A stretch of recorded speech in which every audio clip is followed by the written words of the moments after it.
bizni tomoshabinlarimiz boshqa tomoshabinlarga qaraganda boshqacha tomoshabinda. Bizni tomoshabinlarimiz bolalar. Ular beg'ubor. Ko'rgan narsasiga reaksiya qiladi-da. Sen yetim emassan spektaklni o'ynaymiz. Bilasizlar, yetim bolalar. Ali bitta sahnasi bor. Non talashadigan joyi bor-ku, hammasi o'tirganda, yangi bitta bola kelganda, haligi Sersinboy aytadi-da, mana biz zo'rg'a shu bir-birdan nonni shuncha bir buxanka nonni shuncha bola bo'lib yerdik, yana bittasi ko'paydi, endi bizga non yetmaydi deganda hali esinglarda bormi? Hammasi nonni olib borib oldiga qo'yadi-ku. O'sha sahnada bitta qizcha, u paytda bufetimiz bo'lardi.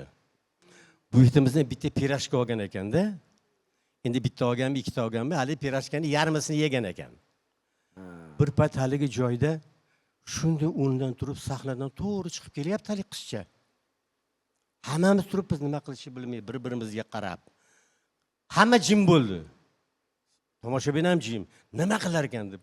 Haligi Sarsenboyning oldiga borib, "Ma shuni yegin." Och qolmagan. Haligi joyda. Voy tavba qildim.